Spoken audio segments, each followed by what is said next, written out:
ہمیں اللہ نے اپنے خزانے سے دیا، ان کو بھی جو کچھ دیا اللہ نے اپنے خزانے سے دیا، نہ ان کے معاملے میں دخیل، نہ میرے معاملے میں یہ دخیل۔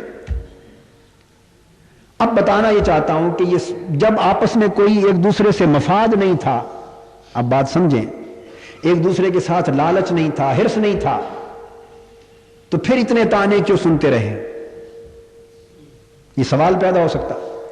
اسی طرح ممکن ہے، بلکہ مجھے علم ہے، یہ بھی ہماری وجہ سے تانے سنتے رہے ہوں گے۔ ہم نے تو وہ تانے سنے نا، انہوں نے ممکن ہے یہ تانے سنے ہوں گے کہ آپ کا اور قادری صاحب کا اتنا قریبی تعلق ہے، اور دیکھیے ایک الیکشن گزرا، دوسرا الیکشن آیا، کوئی ایک بیان بھی سیاسی طور پر انہوں نے آپ کی تائید میں نہیں دیا، آپ کے لیے اسٹیج پر تقریر نہیں کی، آپ کے لیے سیاسی معاونت نہیں کی، آپ کے جلسوں میں نہیں آئے۔ چلو کچھ تو کچھ آپ سے سیاسی معاونت کرتے، تو یہ کیا تعلق ہوا، اتنا بھی انہوں نے آپ کا خیال نہیں رکھا۔ ممکن ہے اس نوعیت کے تانے ان کو بھی ملے ہوں، انہوں نے بھی حوصلے سے برداشت کیے، یہ بھی جواب دیتے ہوں گے، ان کو صفائی دیتے ہوں گے کہ ہمارا تعلق اس نوعیت کا نہیں ہے۔ ہم بھی جواب دیتے رہے، صفائی دیتے رہے کہ ہمارا تعلق اس نوعیت کا نہ مالی تعلق ہے نہ سیاسی تعلق۔ تو یہ سارے تانے کیوں برداشت کیے؟ دوستو، میں آج اللہ کے گھر میں آپ کو بتا رہا ہوں، یہ سارے تانے 5 سال سنے، 6 سال سنے، صرف اور صرف مورل obligation کے پیش نظر، اس اخلاقی ذمہ داری کے پیش نظر جو ابتدائی تعلق کے ہوتے ہی جو ستھرا اور خالص پیار، محبت اور شفقت، بغیر کسی مالی اور سیاسی مفاد پرستی کے ایک دوسرے کے ساتھ جو میاں صاحب سے محبت اور پیار ملا تھا، جس اخلاق اور عزت افزائی کا سلوک انہوں نے کیا تھا، اور آپ دیکھتے ہیں 7 سال آپ نے دیکھا، اور میں نے اس لیے بہت سی باتیں کی کہ بوجھل دل سے باتیں کر رہا ہوں کہ میں جب تک مسجد میں نہیں پہنچتا وہ دروازے سے باہر کبھی اندر مسجد میں داخل نہیں ہوئے، اور روانہ کیے بغیر گھر نہیں گئے۔ اس قسم کی ان کی محبت، شفقتیں، ان کی آنکھوں میں پیار، بول چال میں پیار۔ پھر وہ میں نے ہسپتال کی بات آپ کو بتائی، پھر نواز صاحب کا کندھوں پہ اٹھا کے غار ہرا تک لے جانا، شہباز صاحب کا جوتوں تک کے تسمے کھولنا، اور کہنا کہ ہم تو اپنے والد صاحب کی ہدایت کے پیش نظر اسی نگاہ سے دیکھتے ہیں جس طرح کوئی اپنے والد کو دیکھتا۔ یہ وہ محبت اور اخلاص تھا جس نے ایک اخلاقی ذمہ داری کا احساس میرے دل میں پیدا کر دیا، اور میں نے یہ تہیہ کر لیا کہ تانوں سے کیا ہوتا ہے، تانے تو دنیا دیتی رہتی ہے، اگر عمر بھر بھی ایسا ہوتا رہا تو جب تک ان کی وجہ سے کوئی معاملہ ایسا نہ ہو، کوئی شکایت ایسی نہ ہو کہ میں چھوڑوں، تو میں خالی تانے سن کر کیوں چھوڑ دوں؟ وہ کہیں گے جی تانے تو ہمیں بھی دیتے ہیں لوگ، کہ آپ سیاسی فائدہ ہمیں نہیں پہنچا رہے، تو ہم نے تو کبھی شکوہ نہیں کیا۔ تو میں نے یہ تہیہ کیا کہ جب کوئی کاز آف ایکشن نہ ہو، جب وہ شکایت کا موقع نہ دیں، کوئی میرے لیے پریشانی کا باعث نہ بنے عملاً، تو میں جو جمعہ چھوڑوں تو کیا کہہ کر چھوڑوں؟ یعنی میرا ضمیر اور میرا اخلاق اور مورل کانشنس مجھے اس بات کی اجازت نہیں دیتا تھا کہ میں بلا وجہ چھوڑ دوں۔ اور اللہ کے گھر میں بتا رہا ہوں کہ آج کے دن تک کئی بار بعض دوستوں نے پریشر ڈالا، بعض دوستوں نے اصرار کیا یہاں جمعہ چھوڑ دینے کے لیے۔ یہ سالوں کی بات، سالوں کے اندر، حتیٰ کہ کئی بار ہماری میٹنگز میں اس مسئلے کو اٹھایا گیا، ڈسکس کیا گیا، مگر ہر سطح پہ میں نے فیس کیا، اور میں نے ہر ایک کو ایک ہی جواب دیا کہ مجھے میاں صاحب کا اور آپی جی کے چہرے نظر آتے ہیں، ان کی محبت میرے راستے میں مانے ہے کہ مجھے شکایت کا موقع کوئی نہیں ملتا، میں بغیر شکایت کے اور وجہ کسی جواز کے کیوں چھوڑ دوں، اخلاق اجازت نہیں دیتا۔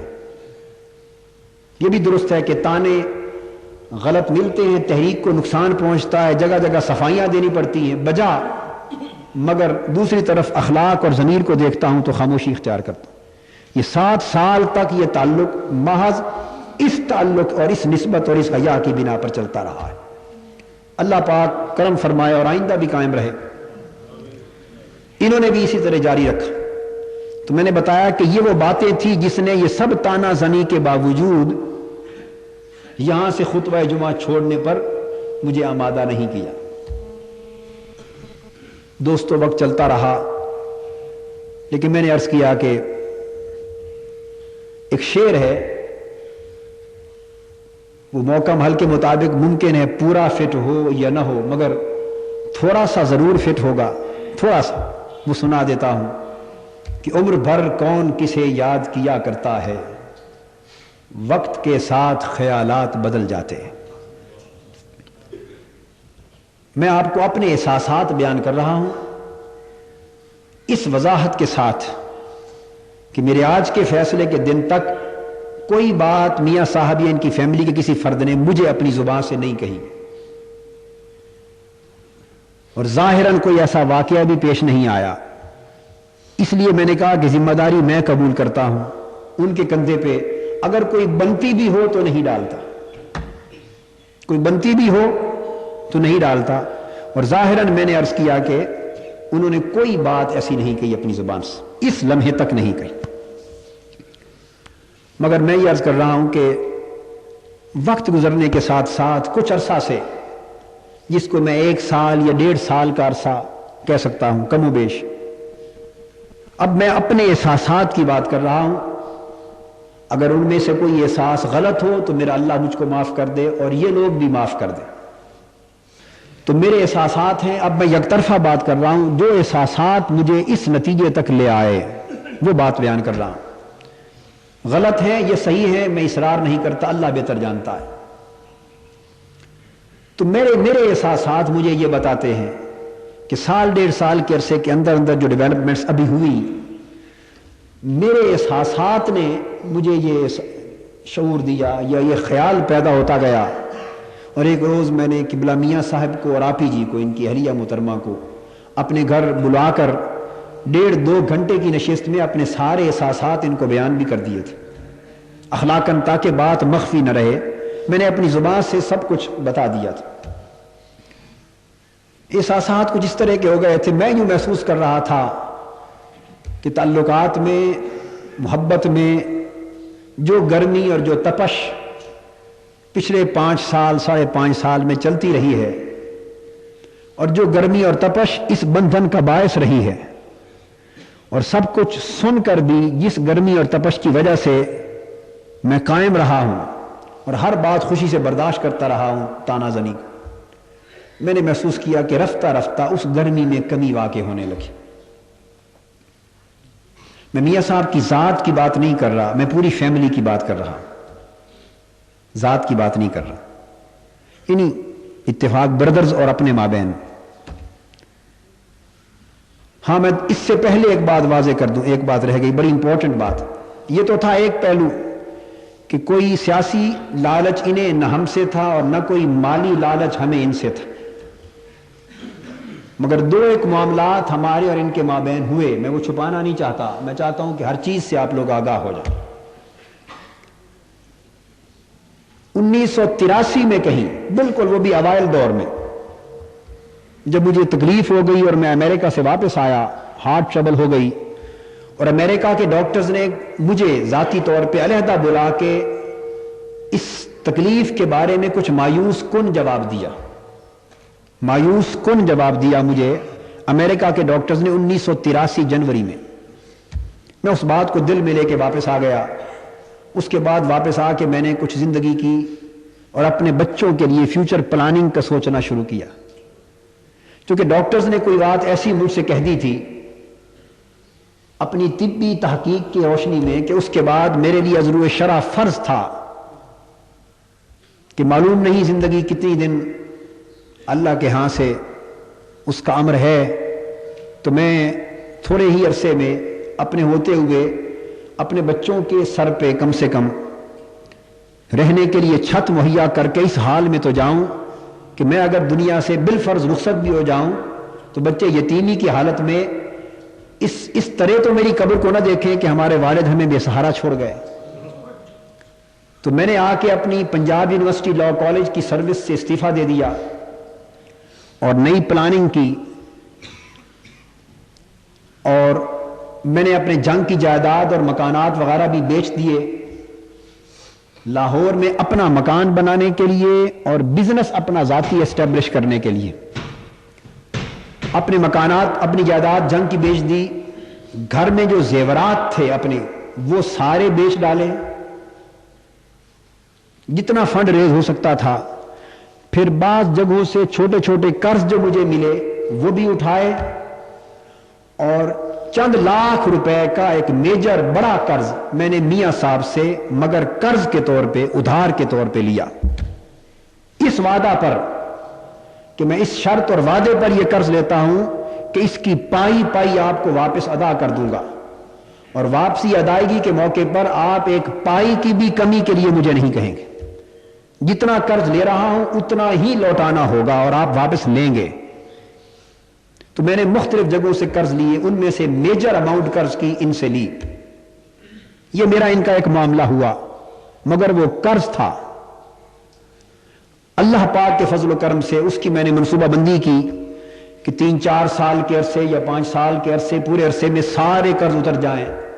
یہ سارے قرض لیے، مکان بیچے، زیور بیچے، مختلف قرض لیے، فنڈ ریزنگ کی، اس پیسوں سے مکان خریدا سمن آباد میں جہاں میری رہائش تھی، اور کچھ پیسے بزنس میں انویسٹ کیے، اور بزنس سے آنے والی انکم سے آدھے خرچے پیسوں سے گھر کا خرچ چلانے لگا، اور آدھی انکم میاں صاحب کو قرض کی ماہانہ قسط کے طور پہ واپس ادا کرنے لگا۔ جو پلاننگ میں نے کی تھی، اللہ اور اللہ کے رسول کے فضل سے اور کرم سے بحمداللہ مقررہ مدت میں وہ پلاننگ پوری ہوئی، اور جتنا قرض میں نے محترم میاں صاحب سے، اتفاق برادر سے قرض لیا تھا، ایک ایک پائی کی حد تک سارا کا سارا واپس ادا کر دیا۔ اور میں یہ برملا بتا رہا ہوں کہ بحمداللہ تعالی ان سے لیے ہوئے قرض میں سے 1 روپیہ بھی میرے ذمہ واجب الادا نہیں ہے، ادا کر دیا۔ یہ بات میں نے اس لیے کی، یہ بھی آج بتانا چاہتا ہوں آپ کو کہ ابھی چند روز قبل میرے پاس 2 افراد آئے، انہوں نے کہا کہ آپ تو کہتے ہیں کہ میں نے اتفاق بردر سے کچھ نہیں لیا اور کبھی کچھ نہیں لیتا، اور اتفاق بردرز کے تو رجسٹر میں آپ کے نام لاکھوں روپے چڑھے ہوئے ہیں کہ آپ نے ان سے لیے ہیں۔ کسی شخص نے مجھے آ کے یہ بات کی، میں نے کہا کہ آپ اس رجسٹر کے کسی صفحے کی فوٹو سٹیٹ کاپی مجھے لا کے دکھا سکتے ہیں؟ میں نے کہا میرا دل نہیں مانتا کہ ان کے ہاں ایسا لکھا ہوا ہو، مجھے پہلے آپ کاغذ دکھائیں وہ لا کر اس کی فوٹو سٹیٹ، پھر میں آپ کو اس کا جواب دوں۔ چند دنوں کے بعد وہ افراد اس رجسٹر کا، اس صفحے کا فوٹو سٹیٹ لے کے میرے پاس آ گئے، جس پر میرے ذمے 6 لاکھ روپیہ لکھا ہوا تھا کہ پروفیسر صاحب کو ایڈوانس یعنی قرض کے طور پہ دیا۔ انہوں نے کہا کہ یہ کاغذ ہے 6 لاکھ روپے لکھا ہوا۔ میں نے کہا میں نے ان سے 6 لاکھ نہیں 4 لاکھ مزید 10 لاکھ لیا تھا۔ میں نے اسے روک لیا، میرے گھر کے سامنے وہ کھڑے تھے، 30-40 آدمی تھے، انہوں نے بات کر دی، میں نے شکریہ ادا کیا، اللہ آپ کا بھلا کرے کہ آپ نے اخلاقی جرأت سے کام لیتے ہوئے یہ بات میرے منہ کے سامنے کہتی۔ میں نے کہا میں آپ کی معلومات میں اضافہ کرتا ہوں، میں نے دیکھ لیا، جب چیز دیکھ لی تو میں نے کہا یہ 6 لاکھ ہے، میں نے 4 مزید یعنی 10 لاکھ لیا تھا، اور آپ کی اطلاع کے لیے کہ اس 10 لاکھ کا 10 لاکھ پورا کا پورا ان کو واپس ادا بھی کر چکا ہوں۔ اس میں سے کوئی ایک ٹیڈی پیسہ میرے ذمہ واجب الادا نہیں۔ وہ انہوں نے کہا بس اللہ کا شکر ہے ہمیں پورا اطمینان ہو گیا، چلنے لگے۔ میں نے کہا نہیں، میں نے ان کا بازو پکڑ لیا، میں نے کہا آپ اس طرح نہیں جانے دوں گا، جس طرح آپ نے کاغذ لا کے مجھے دکھایا ہے اس طرح میں 10 لاکھ کی واپسی کی رسیدیں بھی آپ کو دکھاؤں گا۔ میں نے پکڑ لیا، پھر گھر سے میں نے رسیدیں اٹھوائیں، وہ پورے 10 لاکھ روپے کی واپسی کی رسیدیں قسطوں میں بھی، اور بقایا پھر یکمشت کمیٹیاں ڈال دی۔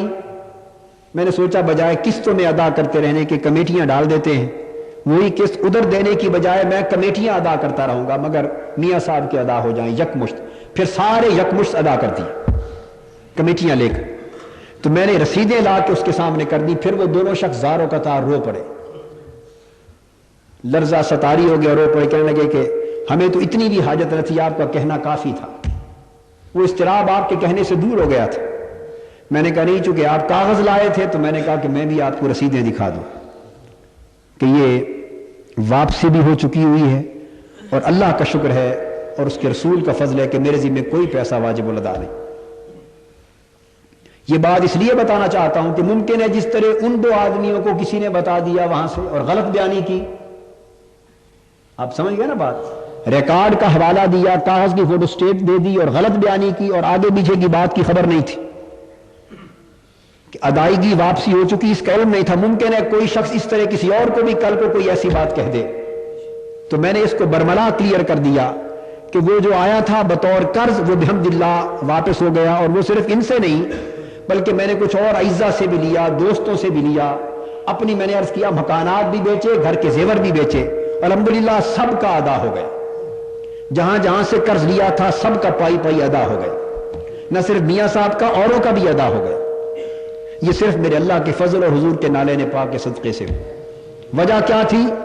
وجہ یہ تھی کہ میں نے چونکہ تہیہ کر لیا تھا کہ عمر بھر نہ تو خطبہ جمعہ سے کوئی پیسہ لینا ہے، اتفاق اکیڈمی بنائی تو زندگی بھر نہ اتفاق اکیڈمی سے کوئی پیسہ لینا ہے، نہ ادارہ منہاج القرآن سے لینا ہے، نہ زندگی بھر تقریروں سے لینا ہے.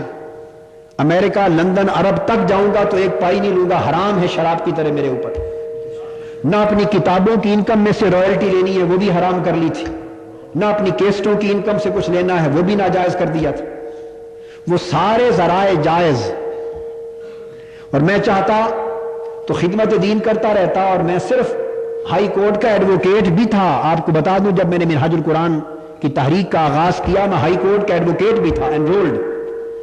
تو میں صرف سال میں 2-3 کیس لے لیتا اسلامی قانون کے مسئلے سے متعلق، بڑے نوعیت کے، صرف 2-3 کیس لے لیتا، زیادہ نہیں. تو ایک ایک کیس میں بھی میرے آقا کے نالین پاک کا صدقہ ہے، ایک ایک کیس میں بھی 10-10 لاکھ روپے فیس مل سکتی تھی. اور میں صرف 2-3 کیس لے کر 30-40 لاکھ روپیہ سال کا آرام سے کما سکتا تھا، حلال کی کمائی. اب میری بات سمجھ گئے؟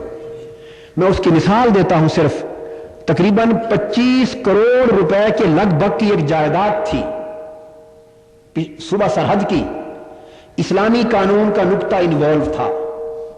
12 دن سپریم کورٹ میں بحث جاری رہی، میں بطور مشیر کے گیا ہوا تھا. وہ مجھے 25 لاکھ روپے تک فیس آفر کرتے تھے کہ آپ ہماری وکالت کریں. میں کر سکتا تھا وکالت، 25 لاکھ روپے فیس آفر کرتے تھے. 25 کروڑ روپے کا کیس تھا، اس سے بھی زیادہ مالیت کا. مگر ان کا نقطہ نظر قرآن اور حدیث کی روح سے غلط تھا. میں نے کہا تم 25 لاکھ کی بات کرتے ہو، 25 ارب بھی ہو تو میں جوتوں سے ٹھکراتا ہوں. اللہ رسول کے حکم کے خلاف ہے یہ بات.